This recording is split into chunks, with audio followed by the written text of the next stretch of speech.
આજે બીજા દિવસે છે તે જિગીસાબેને મોવિયા સહિત અનેક ગામોની છે તે મુલાકાત લીધી હતી। ત્યારે આ મુલાકાત દરમિયાન ખેડૂતોએ શું તેની વ્યથા છે તે કહી છે અને ગામના લોકો દ્વારા પણ શું વ્યથા છે તે કહેવામાં આવી છે। ત્યારે આપણે એની સાથે વાત કરવાનો પ્રયાસ કરીશું। શું કહેશો જિગીસાબેન, આજે તમને મોવિયા ગામે આવ્યા હતા, અનેક ગામો ફર્યા છો, લોકોની શું વ્યથા છે અને ખેડૂતોની શું વ્યથા છે?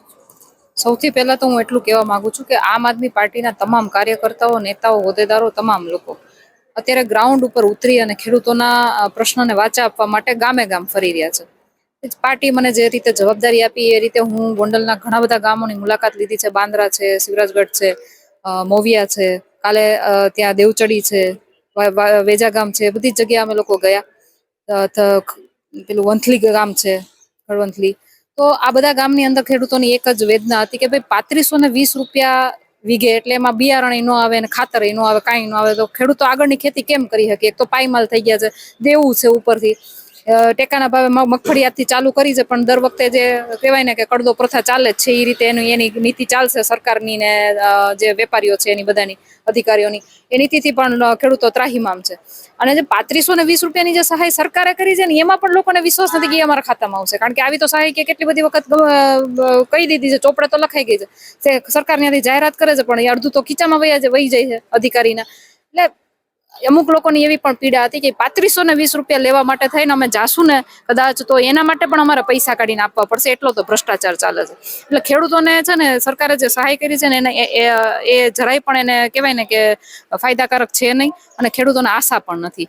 ખેડૂતો અત્યારે ઈચ્છે છે કે એનું દેવું માફ થાય, અને જે કહેવાય ને કે મધ્ય મુદતના જે લોન છે એમાં પણ 50% એને રાહત મળે, દૂધ મંડળીઓ પાસેથી પણ એને સહાય મળે, એવું ખેડૂતો ઈચ્છે છે।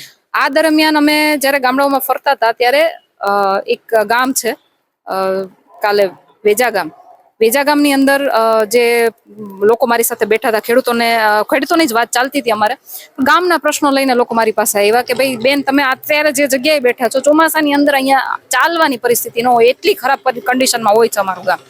એટલે મેં ત્યાં એ લોકોને વાત કરી કે ભાઈ તમારા ગામના સરપંચને તમે રજૂઆત કરો। એ દરમિયાન ત્યાં એક ગ્રામ પંચાયતનો એક સભ્ય બેઠો હતો, એટલે એમની સાથે અમારે વાતચીત થઈ, અને મેં વાત કરી કે ભાઈ તમે રજૂઆત કરો તમારી રીતે, સરપંચને કહો, તો કે મારો પ્રશ્ન નથી, આ મારો વિસ્તાર નથી, કે મારા વિસ્તારમાં બધા કામ થઈ જાય છે। તો મેં એમ વાત કરી કે ભાઈ આપણે એક ફરજ રૂપે ગામજન છીએ, તો એની ફરજ રૂપે એક તમે સરપંચને રજૂઆત કરો। એટલે એમાંથી થોડી ઉગ્ર બોલાચાલી થઈને એને ધાક ધમકીઓ આપીને બધું કર્યું, ને પછી મને કે તમને સરપંચ બોલાવે છે, એટલે હું સરપંચ પાસે ગઈ। ત્યાં ગઈ તો મને ખબર પડી કે એ તો સરપંચ જ નથી, એ તો સરપંચના પતિ છે, સરપંચના વહીવટકર્તા તરીકે એ કામ કરી રહ્યા છે।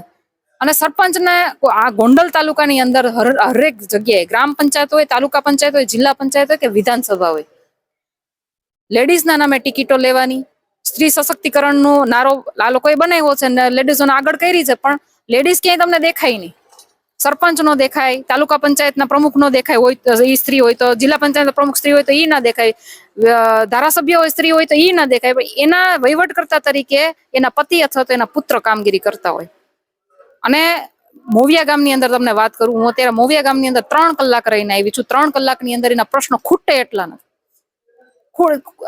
એની વાત જવા દો, તો દરેક વસ્તુની અંદર ભ્રષ્ટાચાર, દરેક વસ્તુની, રોડ રસ્તાની વાત હોય, પુલની વાત હોય, ઐતિહાસિક પુલ છે ત્યાં, 1.5 વર્ષથી પડી ગયો છે, ઈ પુલ માટે સરકારે કહેવાય ને કે એના રિનોવેશન માટે 5 લાખની સહાય આપી હતી। ઈ ગ્રામ પંચાયતના લોકો, અને ખાસ કરીને ભાજપનો એક કાર્યકર્તા છે ત્યાં, કિશોરભાઈ આંદીપરા, ઈ બધી ગ્રાન્ટ ખાઈ ગયા। પુલનું કામ થયું નથી, પુલનું રિનોવેશન થયું નથી, પુલ પડી ગયો છે। હવે લોકો એની પાસે જાય છે કે ભાઈ અમે અહીંયા આ પુલ ઉપરથી અમારે 500 થી 600 જણાને રોજની આવક જાવક છે, અમે લોકો હેરાન થાય છે, ફરી ફરીને જવું પડે છે।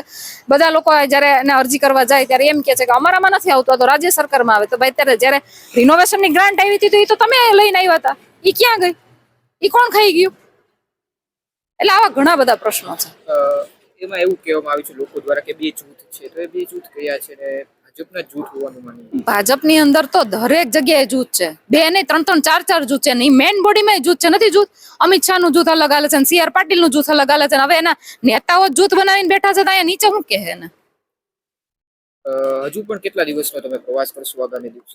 મારો પ્રવાસ અવિરત ચાલુ જ રહેશે। આજ બપોર પછી કયા કયા ગામમાં છે? અમે ધુળસિયા અને દેરડી, આ 2 ગામોની મુલાકાત લેવાના છીએ, પરંતુ આજુબાજુના ઘણા બધા ગામોમાંથી અમને ફોન આવી રહ્યા છે, એટલે જેવી રીતે સમય મળશે એવી રીતે અમે બધાને મળતા જઈશું। આ હતા જિગીસાબેન, જેના દ્વારા આજ પ્રવાસ દરમિયાન શું શું ઘટના બની છે અને ખેડૂતોએ શું વ્યથા કહી છે તે સમગ્ર મામલો આપવામાં આવ્યો. વૈષ્ણવજન તો તેને કહીએ જે પીડ પરાઈ.